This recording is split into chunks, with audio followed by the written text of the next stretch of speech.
Ashatu ma sadgamaya tamashu ma jyotirgamaya mriturma amritangamaya avir maiti rudro yatte dakshinang mukham te namang pahi nityam.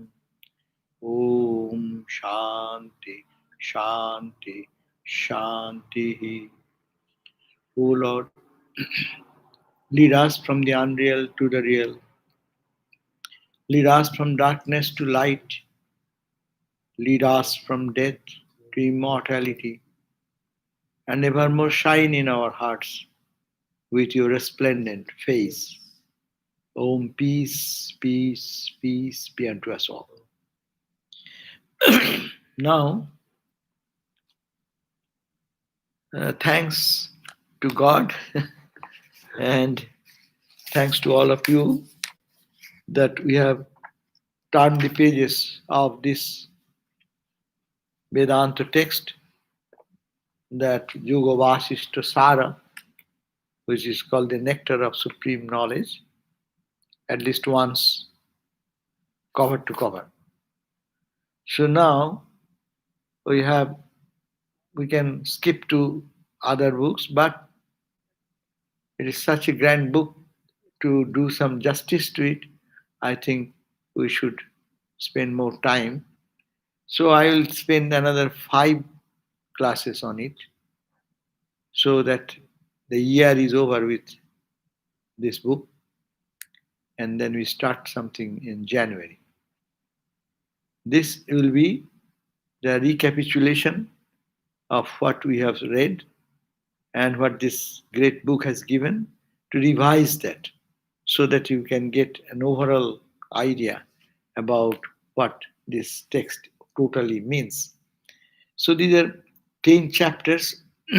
This is again, to go back to the history of it, it is an advice with the Rama become dispassionate to the palace, to the king, and kingly all joys and funs of life.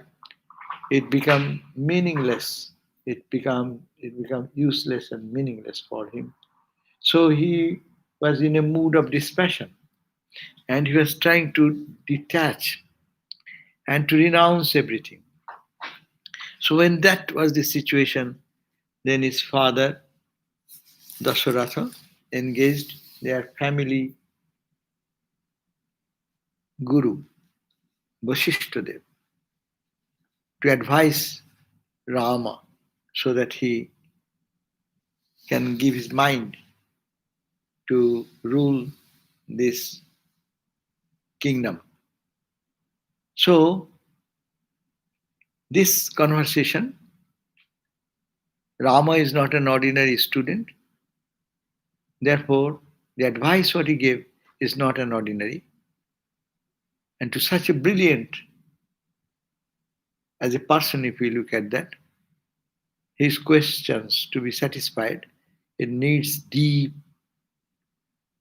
intellectual ability of the teacher, as also the spiritual content, because Rama is God himself.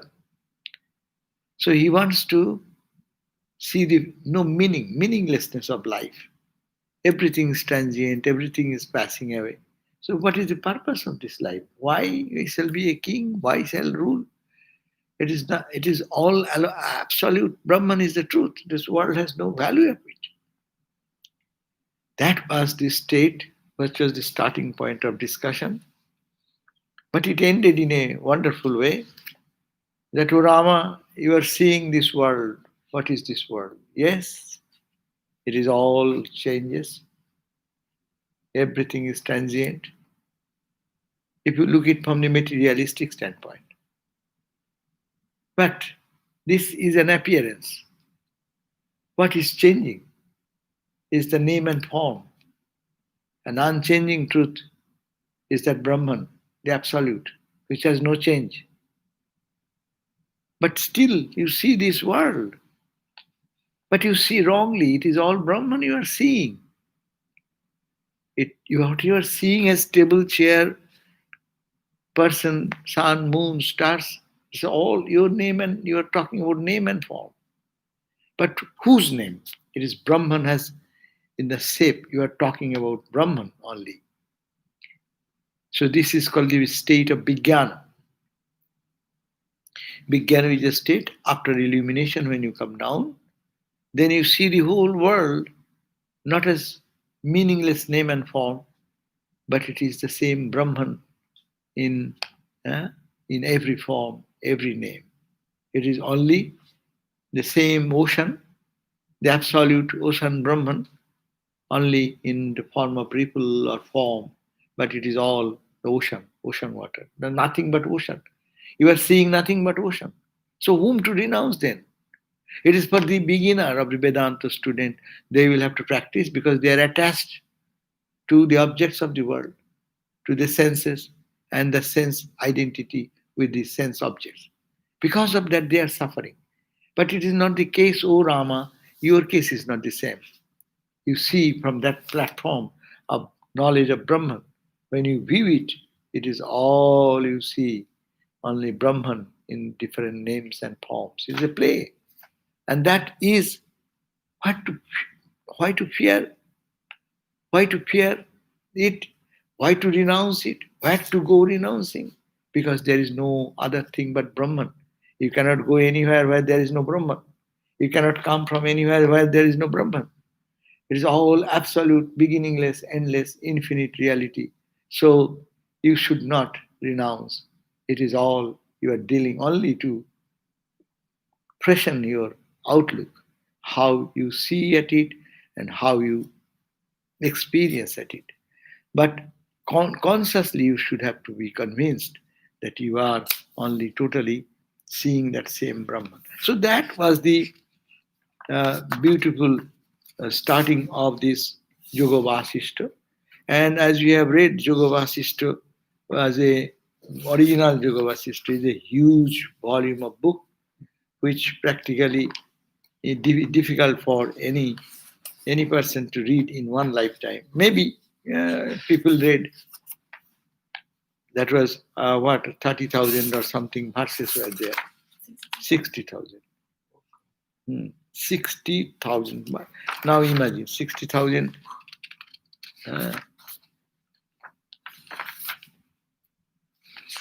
And then some unknown person did brought it to 6,000.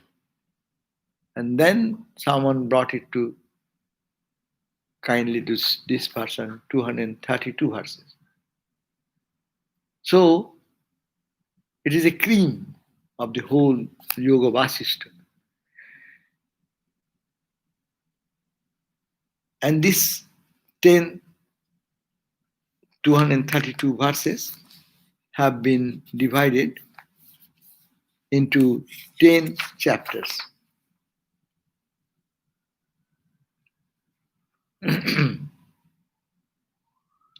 And then 10 chapters are named as Vairagya Prakaranam, the chapter of detachment, the unreal nature of the universe. You should renounce. First of all, detachment should come. How detachment will come? Because it's taking one from one step to the another step. Detachment is the very foundation of spiritual life. Why? Detachment to the worldliness, attachment to divine, attachment to Brahman. So the real meaning of the detachment, and some verses has been collected there in that detachment as Vairagya Prakaran. Second chapter is called the Jagat Mithatva Prakaran. This world is mitha. Mitha means not. It is not non. It is non-existent. Mitha means your perception. You see, but it does not remain the same tomorrow. So it is a subject which you see to be true, but it is changing its shape and name and form and all identities. So the unreal nature of the universe, that is the Jagad Mithatva Prakaran. And what is the escape of it? Third chapter, it is called the self-knowledge, Tattva Jnana Prakaran. Only by Tattva Jnana, Jnana means knowledge, knowledge of Tattva, thatness, that reality, that absolute reality, Tattva. When that knowledge comes, that is chapter is called the chapter of self-knowledge. But when it will happen? It says Manoloyo Prakarana. When your mind will cease to exist. Our mind is now functioning, that's why we see the world. When our mind becomes blank, our eyes become like that, we don't see anything, we don't hear anything. So mind, how to destroy the mind, or mono will be loyo. Loyo means absorbed. In what? In Brahman. This mind, which is absorbed in the objective universe, seeing so many varieties of things, when that is absorbed in Brahman, mind will die. That is called monoloyo. And that dissolution of the mind, and this monoloy is very difficult. Why? Even if you try to dissolve your mind, your latent impressions are there in your mind, past sanskaras, past impressions. So this you have to destroy them. Those latent impressions are to be destroyed. Unless you destroy that, the surface killing will not do. As in the tree, you can clean the top of the tree, but you cannot kill the tree because tree has its root somewhere. So you have to root out. That's called, you have to go to the depth of your latent. That means you start your practice to wipe out the distraction in the top of the mind, go down, down, down. Its root is called vasana. That's why vasana bija. That's why to destroy the vasana, seed of vasana. Vasana means desire. Desire you can chop. There is a rasagolla, there is a ice cream, and I will not eat. Okay? There's a desire, but I can chop out superficially. But the desire which is hidden, if we don't deal with that, and by analyzing or experiencing little bit and understanding, yes, I do take ice cream, but what that? Another desire comes, another time to have it. Why? There's a latent impression in the mind which is pulling my mind or directing my mind to go for that, go for it. So you can chop out in the surface, but it remains in the subconscious. That's why it is called you have to work with that vasana, deep-rooted, these impressions of desires. And how that will go? 6th chapter, Atma Manana. Just contemplate on your Atman. See? You are contemplating on the worldly objects. Your mind got polluted with that. Now you absorb yourself with the spiritual truth, your divine self, Atma Manana. Mind should be rotating around that consciousness. Atman, Atman, Atman, the self, capital self, Satchidananda self. So think that I am Atman, I am Atman. Instead of I am the body, I am the body. We have become I am the body. So anything happens in the body, so we feel the joy of that or the suffering of that.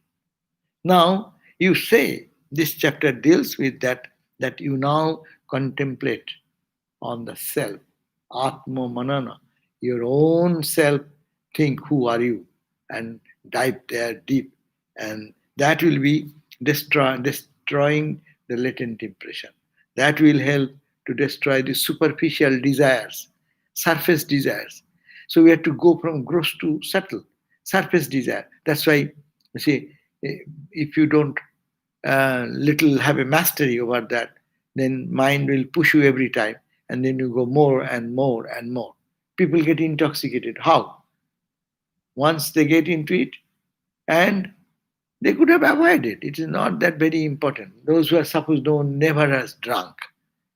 So if someone gives some wine, Perhaps it will not be good, but still there is some intoxication. Okay, like even say good example, Coke, Coca-Cola. Hmm? Coca-Cola, first of all, you eat, wow, good, it's good. And that feeling, good, good, good. Again taking, again taking, again taking. Then what it become? Every time I sit for my lunch or something, one uh, Coca-Cola can should be there. Huh? How? And then it becomes a habit. And then it becomes, oh my God, it goes to the subconscious, where you don't get a cup of or glass of coke, then you are not satisfied. The best food will not give you satisfaction. So this is a bondage. So this is the way we get intoxicated. And when you get intoxicated, it goes to the substratum. So if it goes to the substratum, then you cannot chop on the top. The root is there. You have to work on that. How to root out? Think, I am Atman, I am Atman, I am pure, I am stainless, I am birthless, I am deathless. Like that constant. Say Atma Manana Prakarana. That chapter, contemplation on the self. Now, but this Atma Manana, as much as we do, my mind will not go that direction. Therefore, next chapter is Suddhi Nirupana Prakarana. How to purify it. Purification of the mind. How to do that purification, that is discussed, ascertaining the means of purification. How you purify your mind. So, Vedantic practices, as I said, I am Atman, that is one positive. Another negative is that I'm not the body, not the mind. Negative way, what I am not. So you have to attack two directions. To our ignorance, a two-way fight. One is from the positive side, another in the negative side. Negative side, because we are convinced that this body is me for a long time. So you have to say, not this, not this, not this. Negative way.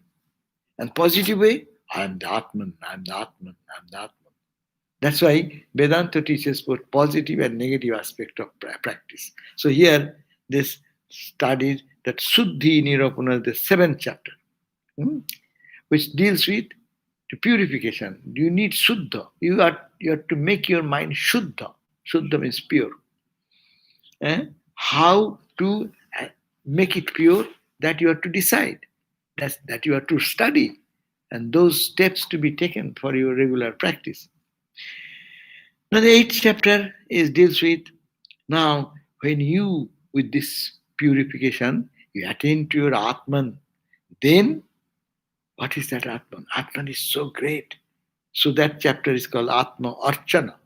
You worship your Atman, as it were. That means the highest achievement of human life is to attain to our real self, attain to that state of real self. That's why our glorification of the Atman.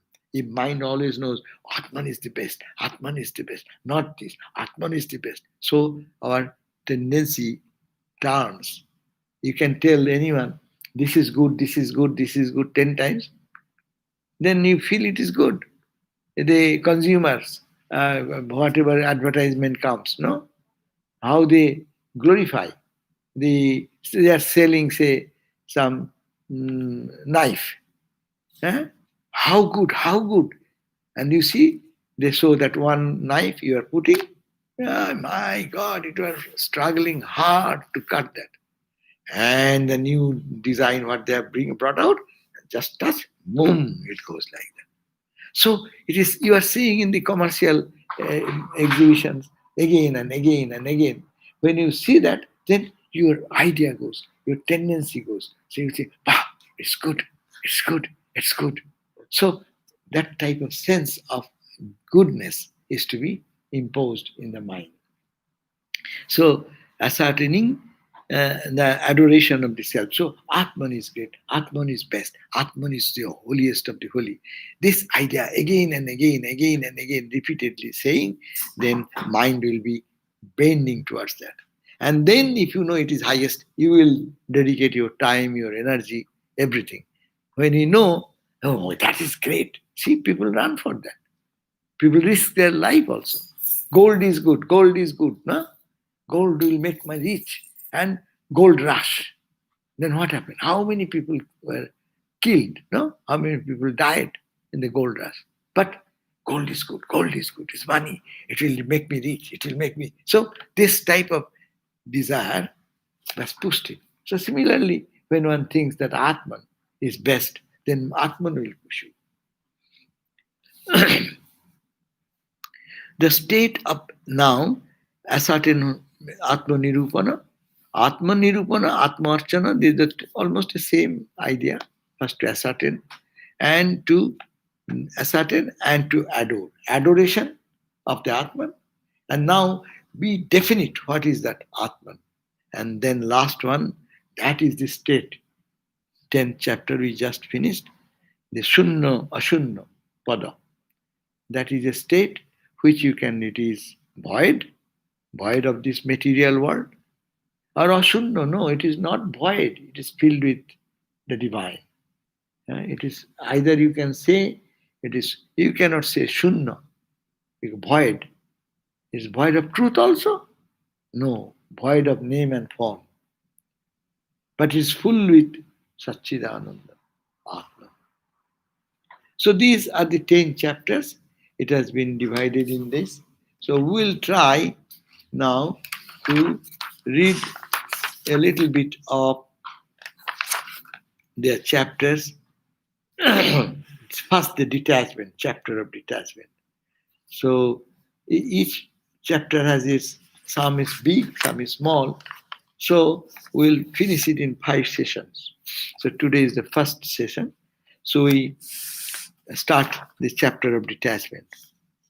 So what the chapter of detachment starts with that? It says that first of all it's saying this book is meant for whom? There should be a proper type of aspirant. Who is the right type of aspirant? Adhikari.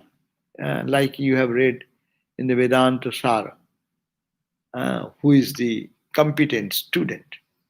Who is the competent student to read this book? Who is liberated? It is not for him. Who is deep into deep attachment to the world and worldliness? Not for them. So for whom? That we hear. The verse number 2 on page 5, it says, Ahang baddho vimukta syam iti jasasti nishchaya natantamaggo natajga swasmin sastre udhikaravan. He is the person who is fit to read this, study this book, Udhikari, competent, who ahang baddho. He understands that I am in bondage. I am bound under the circumstances, under the condition of my mind, external environment, internal environment. I am a miserable person. I am born in bondage as if I want to be free. Aham baddho vimukta syama. I wanted to be free. Visheshena mukta, totally free. Iti jasya osti nishchaya. This much conviction, this much desire is definitely in one. As that person, na attantama aggo, total idiot. Idiot in the sense who has no taste for it. They don't care for it. That you can find. How many people in the world is undergoing suffering, but how many of fortunate people are there taking advantage of this suffering? They're turning towards God, towards self-realization, towards finding some means to get out. So Ramakrishna gave the example, you remember. There are 4 types of jivas are there. Baddha, giving the example of the casting net, the fish in the net, no? Baddha, they are very happy. Being caught into the trap of the net, they push their mouth and head into the mud under the pond and think that we are safe. But it's awaiting only when the fisherman will pull the net and it will come out of the water. So people have so much suffering and pain, never think of any way to get out of it. So that is the baddha. And then some fish know that they are caught. So they are trying to just how to get out. Run this side, run that side, trying to cut the net, swim below the net. They are called baddha, mukta, mukta will be coming, nitya mukta, baddha, and these are struggling souls. This category can get, we are in that category. We are neither totally ignorant, we are not very satisfied in the ignorant life. We try to get out of it. We know that we are caught into the net. And we'll die if we remain in this state. So we are struggling ourselves, praying to God, and thus so that I can get out of the net of the world and worldliness. And some fish is so intelligent, when the net even is just going to fall, they just jump out of it and then get free. They are called nitya. Nitya jeev, baddha jeev, mumukshu jeev. Mumukshu means who are trying to get themselves liberated from bondage. So here it is said, no attanta maggo, not those people who are totally ignorant about life and the truth, no? About the truth. No tajga. It is not for them who have already realized the truth. Taj ga. So I must mean adhikar. So he alone is competent to study the scripture, who is neither altogether ignorant nor a knower of truth, and who has the firm resolution that I am bound in the worldly bondage and I intend to be liberated from this state of bondage. So this book is fit for that type of person. But this desire will not come. No, I like to be free. I like to be liberated. It's a rare desire. Only by God's grace it can happen. That's why he said, Javat na anugraha sakshat jayati parameshwarat. Tavat na sadguru kaschit satsastrang vapino lavati. So that person, until he receives the direct grace of the Supreme Lord, that means God's grace. That means those people who want to be liberated, they prayerful, they pray, do their prayer, and God become gracious. And what is the sign of God's grace? That one cannot take refuge in a Sadguru. The desire will not come in the heart that I need a teacher who can help me to get out of this worldliness. Guru. To search for a guru. That desire will not come. They will be happy. I read this book. I chant this mantra. I do this meditation. I was talking to someone. They're saying that I do every day 1 hour meditation. And they say, what is that meditation? Meditating, I meditate on my breath, how far going and this and that. Well, yes, that's a good, but that is not the meditation we want. We want to meditate on God. God, the Satchidananda, who is full of bliss and peace, that we want. So, that's why Sadguru, you need a teacher who can just guide us. How to meditate, where to meditate, and what mantra to chant, and what are the struggles in their life. So we need a teacher, good teacher. So it's called, one cannot take refuge in a Sadguru. Even they get it, they don't believe them. They don't follow their instruction. They create their own meditation. Yeah, they take this guidance, but they modify according to their own wish. I like this, I meditate this way, I meditate that way. Is it that way you are taught? Or your guru has told you? They know. They forgot even what guru has told. By the process, They start doing in a whimsical way and even forgot what they have been taught, and they don't practice that. That's why this such a Vedanta book is talking about, unless the great blessings of God, the Supreme Lord, Parameshwar, Ishwar, Bhagavan, you don't have a desire to go to a teacher, to find a teacher, Sadguru. Sadguru, why is saying that Sadguru, Guru, as we have learned many things, Guru means who has the qualification of the Guru will be that he is not doing this business of Gurugiri. That you give this money, this much money, then you get this and that. It is a gift of love for the spiritual benefit of us by a holy person who has no motivation other than helping us. So Sadguru, and also he should be practicing the spirituality, what he is teaching, what he is telling us to do. So that type of Sadguru, you cannot get refuge. You may gimmick. There are many gimmicky teachers may be available in this, and you can go there, but still you'll have to wait for the right type of teacher.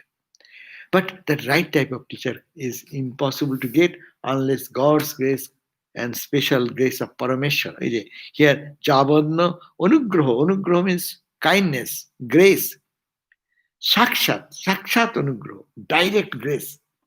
That is the direct. You know that you are graced by God. What? When you know that really you have got a good Guru, Sadguru. And it's God's grace, Parameshwara. Tabat na Sadguru Kaschit. You will have no tendency to go to Sadguru. You will go to fake gurus. I should not say fake guru. The guru which has apparently charming gurus, those who people, thousands and thousands of people will go, and you may go there. There, I respect everyone because that is also a way to go for higher and higher truth, not to criticize them. But I am saying a sincere person will go to a right type. He will not go for any other purpose. His questioning should be God realization. And the teacher will only teach him God realization. If they come to talk about monetary business or this and that, they don't give that advice. That's why I say, for our gurus, don't ask for any material advice. That how to invest in bank or how to do good something material. They are failure because they are failure. They are not good businessmen in the world. So go to a person who are fit for that. So that type of teacher people will go and benefit in another way. By process, Guru will come. All are gurus. The God is coming in every form. But take one from one step. Class 1 to class 2, class 3. You go by class 10th grade, 12th grade, degree, college, university. No. All are teachers. We all respect all the teachers. But if you are a fit candidate like Rama, if he goes to the teacher of class grade 1 teacher, he will not get benefit, neither the teacher will get benefit. So he need to go to Vasishtha. Vivekananda need a teacher. He tried other teachers, but they didn't fit in. So he had to go to Ramakrishna. And Ramakrishna, there it fitted. That means there is the purest spirituality. So it said, Sat Sastra, and also your desire to read this. These are Sat Sastra. That Sastra, scriptures, which teach pure truth. No intermixing with the little sensuality, little monetary business, little this mixed together and sell. You know how religion is popular, we call popular religion. Popular religion, you can get money doing like that. You can get your all worldly desires fulfilled and spirituality. That's also nothing wrong. But for genuine seekers of truth, by it is God's grace is necessary to have a Sadguru in our life, as also Sat Sastra, to read such heavy book what we are studying. Here there is uncompromising truth. It's not hiding something to tell us, sugar coating. There is no sugar coating in it. So that is the Sri Ramakrishna's, that's Vasishtha's suggestion, that But in the grace, this book has beauty. This is the uniqueness of this book. This translator is Swami Dhireshananda, one of our great Swami of our order, Vedanta Swami Brahmagyani. He read that this grace, God's grace, there are 4 types of grace. How grace comes in our life. One, your own grace. You should be graceful to study the scriptures. You should feel interest when the scriptural study or satkatha or meditation prayer is going on. Your urge will be there to go there. So you should be first, your own grace is necessary. Second grace is the Shastra Kripa, this study of the scripture in depth. That grace, the scripture will, like a mother, will give us grace. Then is the Guru Kripa, to get to a teacher who teaches us unsolicited. That is the grace, is Guru grace. And fourth is the Ishvara Kripa, God's grace. So he divided the grace into 4 categories, but more emphasis is there. If we have Guru grace, we have the grace of the Shastra and the scriptures, we have got Ishvara's grace, everything got. But my own grace, if I am not graceful to myself, if I don't want God, if I don't want liberation in this life, all grace becomes nothing. So, next verse 4, it says, "O Rama, so only you have to go to a good teacher, because you have to cross a frightening river, so you should have a steady boat. And you want to purchase a boat, you go to a steady person who knows about boat. So, O Rama, only from a sailor can one obtain a sturdy boat capable of crossing the ocean. Just so forth, the Guru, who has attained the knowledge of the truth, one can obtain the means to cross over the ocean of worldliness."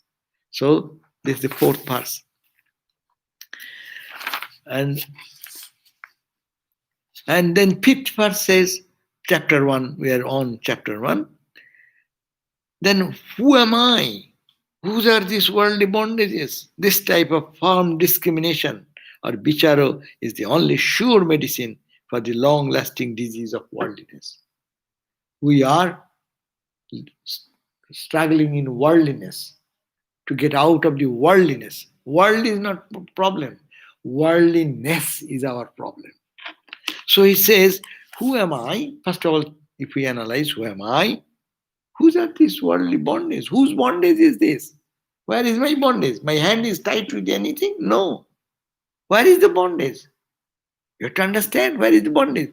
Bondage in your mind. Whose bondage is this? This type of analysis called vichara is the only medicine. What medicine? To the disease. What is our disease? Our disease is world is true. This is all.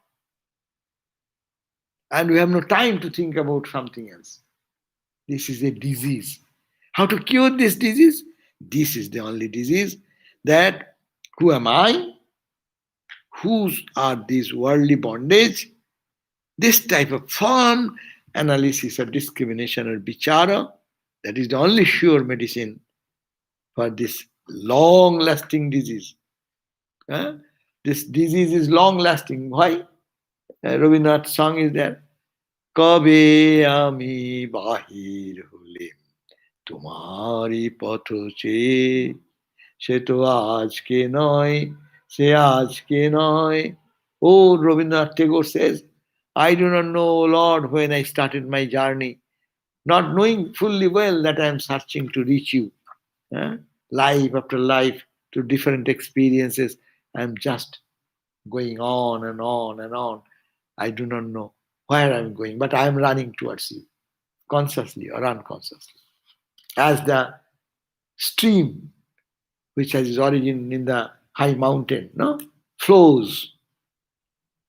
The stream, if you ask, where are you running? Where are you running?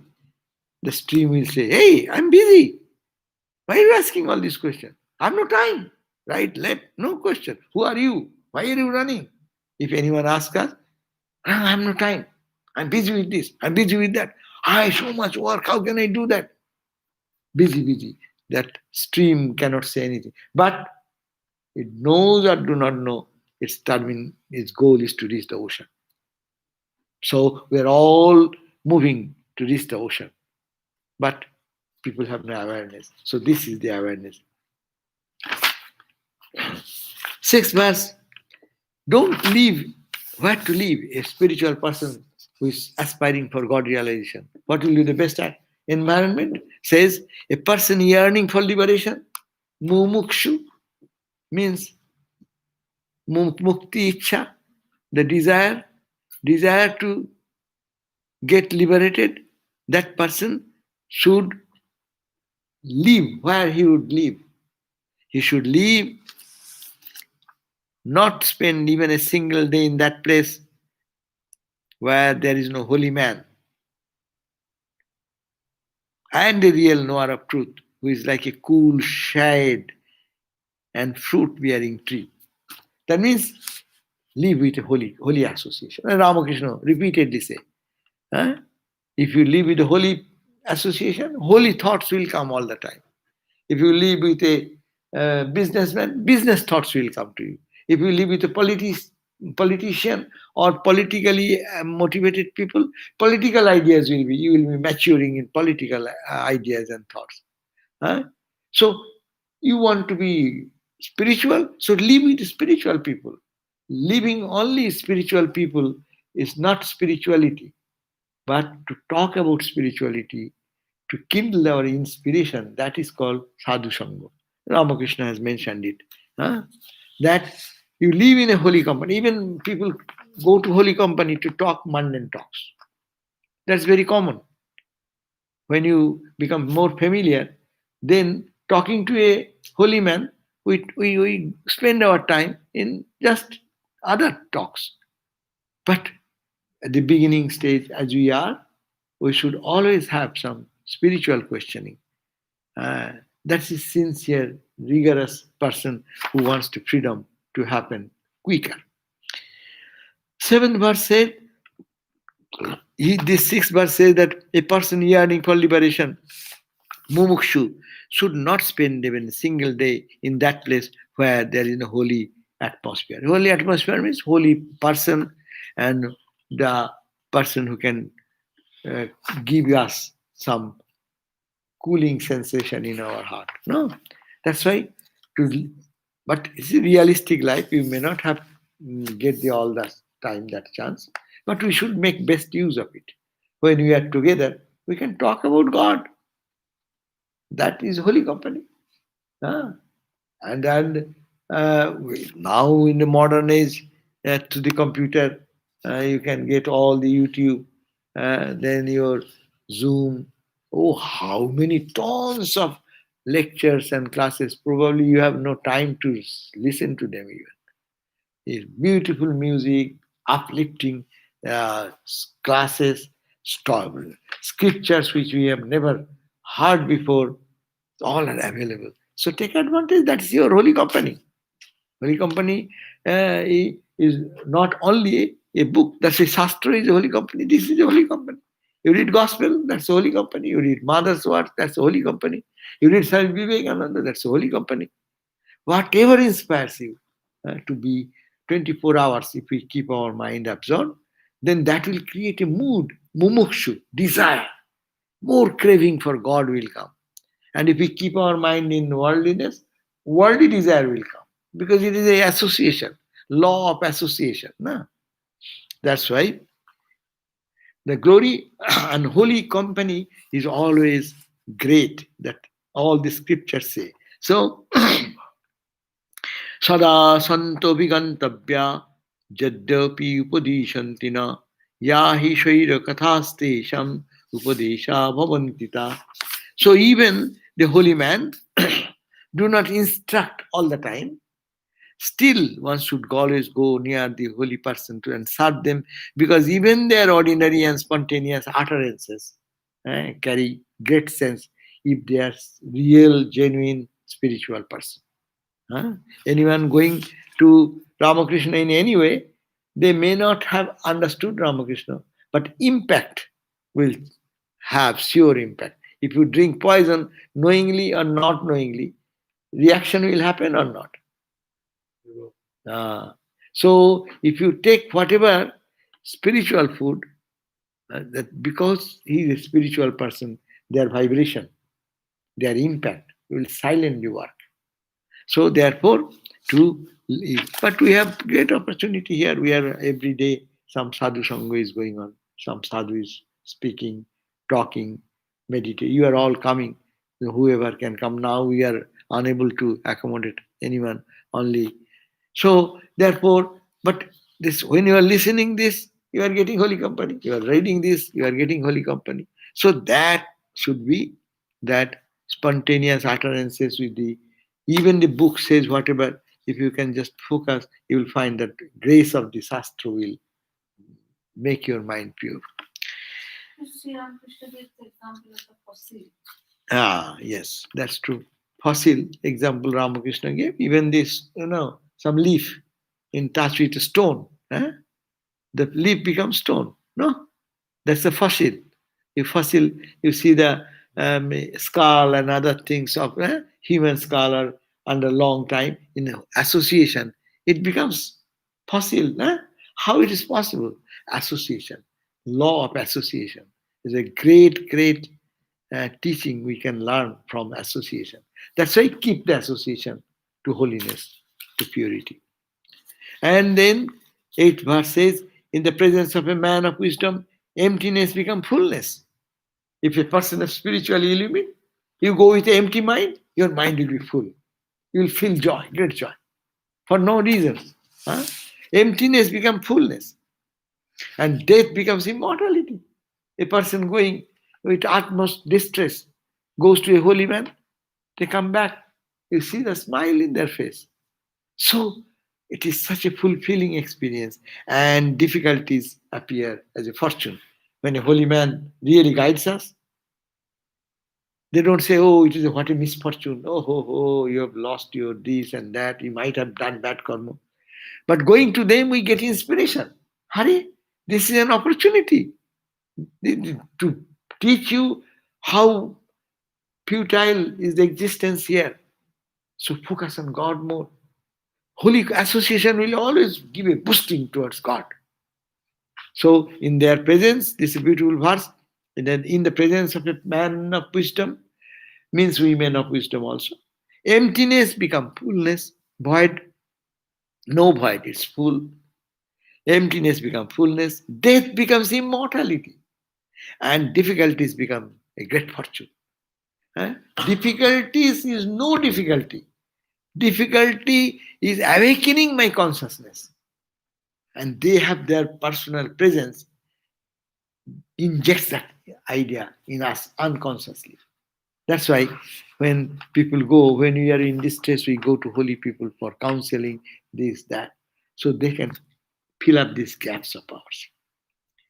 Jnaninam vichittam chet kevalatmo sukhoditam satta samsara dukkharta kangyanti saranam tada. 9th verse. If the Jnani's mind is exceedingly eager only to enjoy the bliss of the self, where then will those who are exhausted from the worldly suffering take refuge in hope of attaining the peace? That means the Jnani is always open their time for the good. But some Jnanis don't want human association, say want to be secluded. But he's saying that most of the Jnanis, after their realization, they open their door for others. So that people who are suffering in life, that they can get joy. Then the Viveka Chudamani, that's why it has been said that when a student goes to a teacher of such illumined person, the teacher says, oh, my student, oh, my learned one, you cannot perish. There is a way to cross the ocean of worldliness. No? Beautiful verse. Ma bhishta vidwan tavanasti apayo samsara sindhas taraneostu payo jena iva yata jatayo stustu param tameva margang tavanirtisham. That path I will show. I have reached that path. I will show you. So people in distress go to the holy people, get this boosting. 10th verse. that tajganam, that the instruction which the Guru confers on the worthy student who is endowed with dispassion. Why these lessons don't hold? Because we are not competent. If someone gives me a little drinking thing and my pot is or cup is little leak, he gave me one cup full of full brim nectar, but it goes, soaks away, slips away, drains away because of our attachment to the other things. That spirit does not manifest in us. So instruction which the Guru confers on the worthy student who is endowed with this passion, which is surely the true knowledge, is verily the sole meaning of the scriptures and the uninterrupted experience of knowledge. That means the instruction which the Guru confers to a worthy student who is endowed with this passion. That means student's capacity is that necessary. His mind should be ready, and it should be receptive. Receptivity is an important factor. Competence, that's the competence of the student. 11th verse says that, it is customary. 11th verse is very important. It's putting emphasis on your own effort. It's saying it is customary method of instruction. Guru tells you, sit this way, breathe this way, think this way, focus here, all the instruction and the mantra. But these are customary method given by the Guru to the disciple.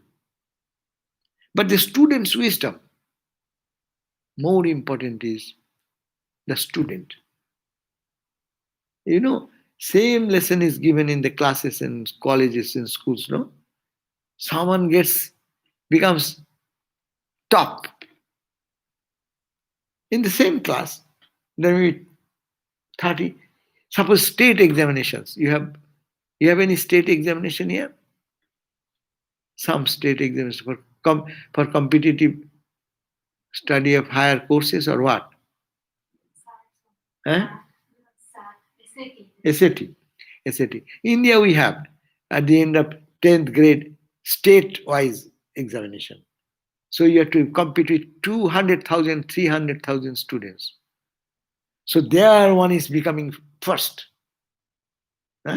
They score mark 99.9, someone is 8.7. Competition is so fine competition.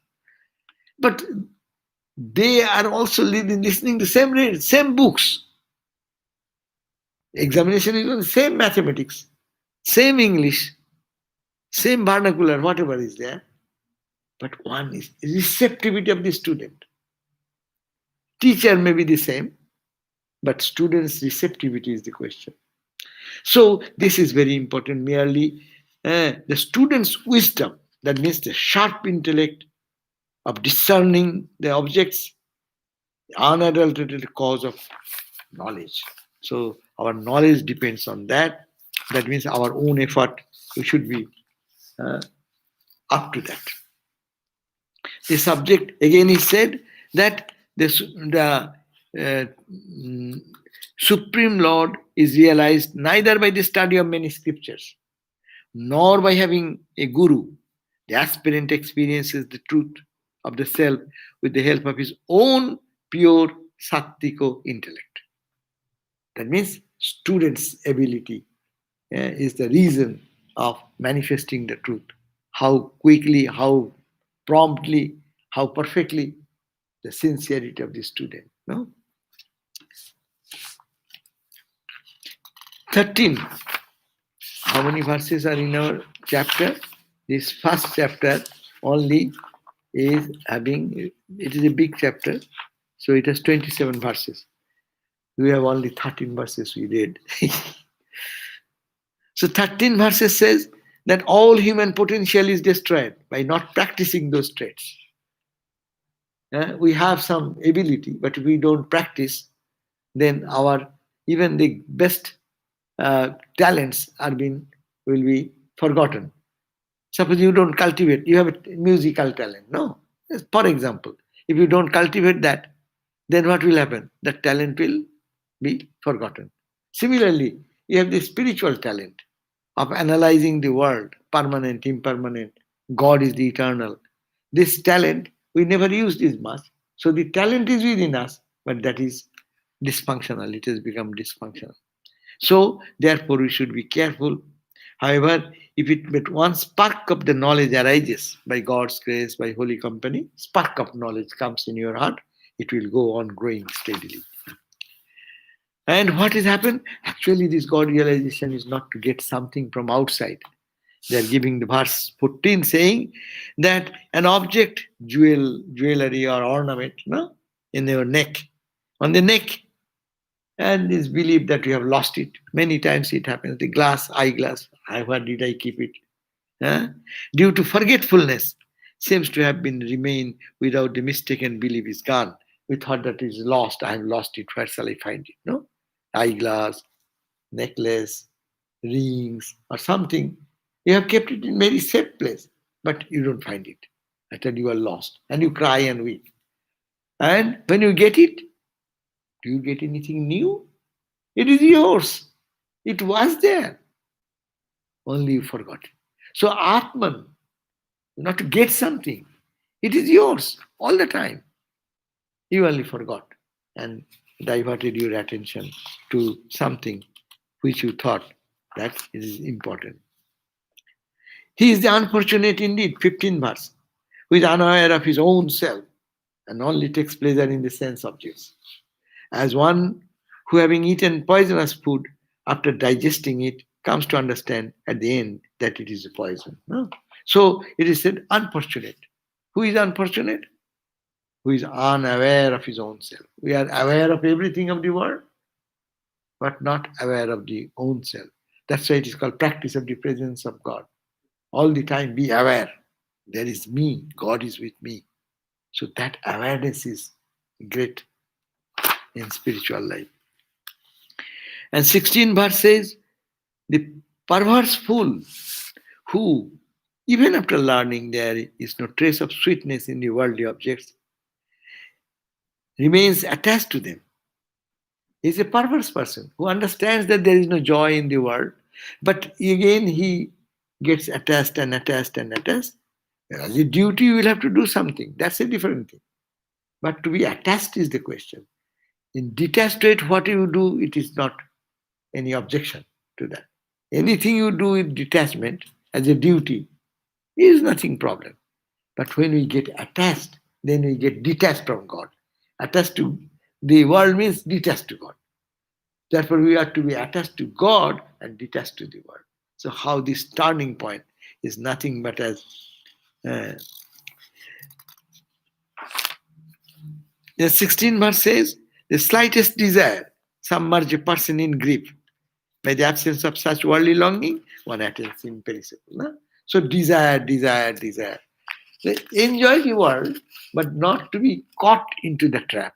That's the point. No? You live in the world, but live in the boat. The boat stays in the river or water, but water should not get into the boat. That's the problem. So this is live in the world, but in the detached outlook. When detachment is the source for all higher experiences. And due to delusion, a moment of dream appears to be 100 years. In the same way, the visible world of waking state also is a delusion. No? As you're seeing this, it is delusion, only the play of Maya and more erroneous cognition. It is like a dream. As you in dream, a moment's dream appears, however, whole night I am seeing dream, no? And in that dream, how long things are happening. But it is similarly, this is the daydream. So we should have to think that way, and it is an erroneous cognition. Blessed, 19 verse, blessed is the very life of one who, being free from all attachments and aversions can look upon this world as witness with a mind full of peace. Who is the blessed person?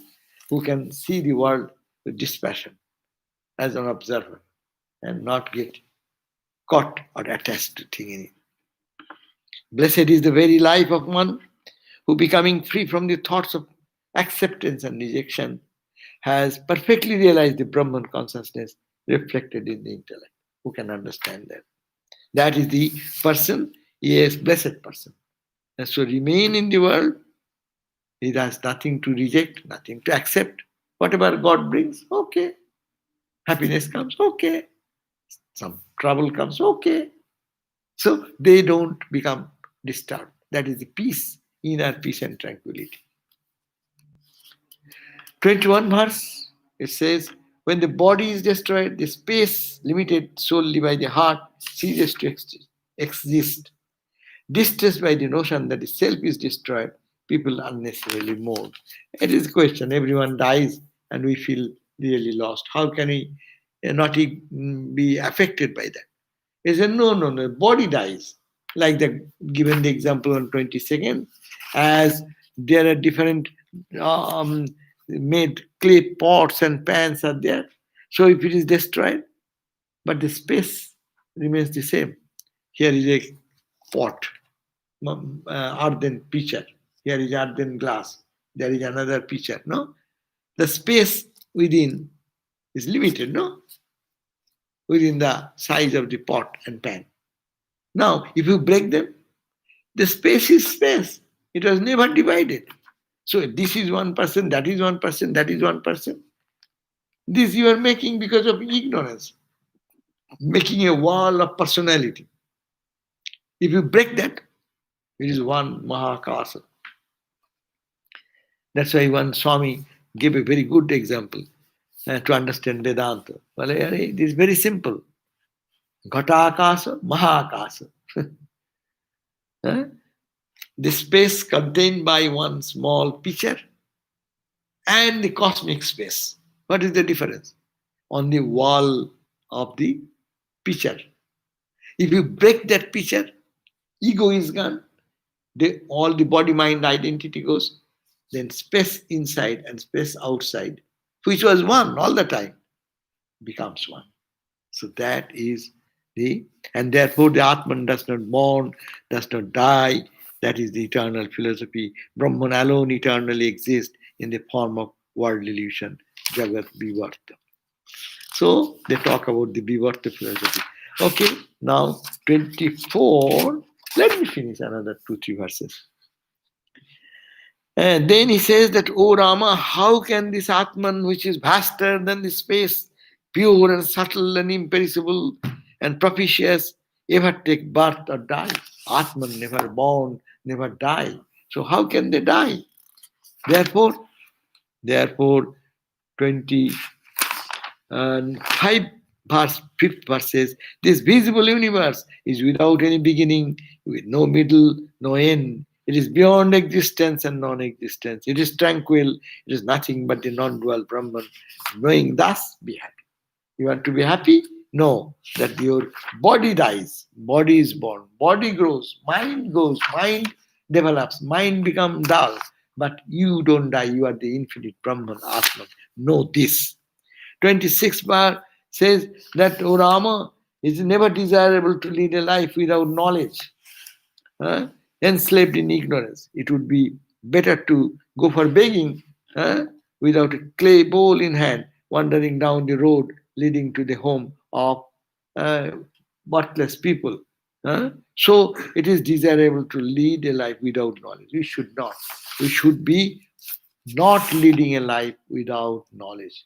Knowledge, without knowledge, life is miserable. As we are always understanding, our all sufferings we are feeling for what? Because we feel that we are these limited bodies. If we feel I am Atman, how can there be some unhappiness or any suffering or anxiety, worries will come? Last verse, 27 verse says that neither disease nor poison nor adversity nor any other thing in the world can cause one to suffer more than this extroversions which arise due to body identity. Our identification with the body, because of my identification of the body, you are mine, you are not mine, I like it, I dislike it, because I am embodied. If I have no body, then I will not be identified with me, and there will be no mine. Me and mine is the world. So if we said God and thine, thee and thine, it's spirituality. So this is the idea. Ultimately, this ends in chapter 27, verse, which says that neither disease nor poison, not adversity nor any other thing in the world can cause one to suffer more suffering, rather than this identifying things with the external world. This, that, this, that. Okay, so we end here the chapter 1. We are thinking that we'll finish chapter 10 by 5 days. I do not know whether I shall be able to do that. But anyhow, let us struggle. We'll start second chapter. So we have synoptically gone through all the 27 verses of the first chapter and the introduction. So I have done a big job. Again, Prashno, the same. Some question says, is Brahman same for you and me? Yeah, or for everyone? Of course, Brahman is Brahman. Brahman is the same for you, for me, and everyone. Yes, Brahman. Atman does not need liberation. True. Mind cannot get liberated. Mind cannot get liberated. Who gets liberation? Atman does not need liberation. Yes. Atman, why he will need? Atman is liberation. Atman is freedom. Mind cannot get liberated. No, mind is pure mind is liberated mind. Mind is impure. That in that impure mind we think is that I am bound. When the mind becomes pure, that is the mindless state, is called liberation. So yes, mind cannot get liberated, you may say in one sense. Who gets liberation? Who identifies with the mind? Who identifies with the body? That is called Jivatman. This is technical term is Harsaraj Bharadwaj Bhattacharya asking, Atman does not need liberation. Good question. Atman does not need. Mind cannot get liberated. Who gets liberation? Eh? Who identifies this mind as mine? You know, we have three bodies. Yet again and again you come to this question. We have this gross body, we have the dream body, and we have the sleep body. That's called the gross, subtle, causal. So gross body is where my mind and body is identified. I identify with the body. I identify with other things with the help of mind. When the mind becomes purified, then what happens? I don't identify with the body. I identify with the divine within, because it becomes transparent. And transparency is the death of mind. And then mind gets freed, means mind becomes pure. And pure mind is no bondage. Its pure mind is beyond bondage. So, yes, who gets liberated? Jiva gets liberated. Jiva is who? Jiva is a assemblage of 17 elements, 24 tattva, or you can say Sukshma Sari, 17 elements, 5 senses of eye and knowledge, 5 senses of action, 5, 5, 10, 5 objects of the gross objects or subtle objects like space, air, ether, etc. And your ego and mind together, that is called the subtle body. And that is associated together as a package. When that purifies, then you go to the level of ego. And then ego, you get above that ego, that is the liberation point. So when we get out of our ego sense, then it is liberation. Okay, thank you. Hello, Abhay, I am in the class, so I'll call you.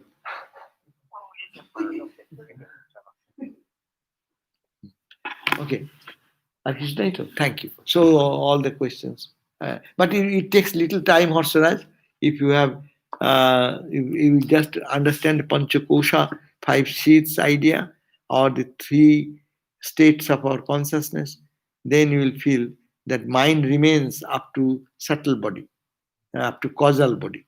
So when mind dies at the causal body, when it goes beyond gross body, I have a mind now, you understand.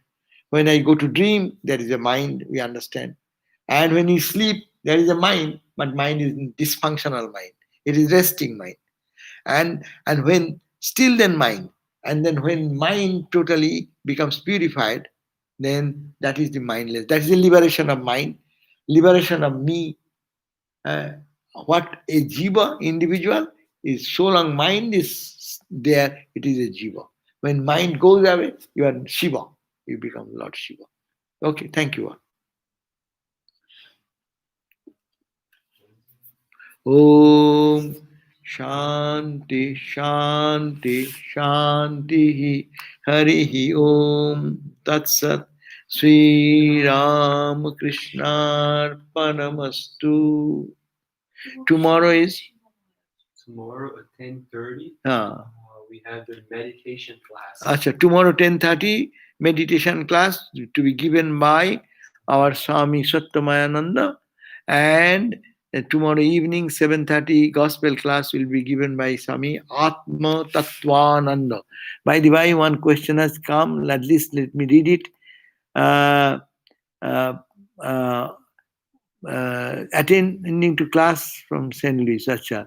You know, as me, thank you for letting me attend this class. Okay, thank you for joining. Thank you, Maitri. Jai Ma.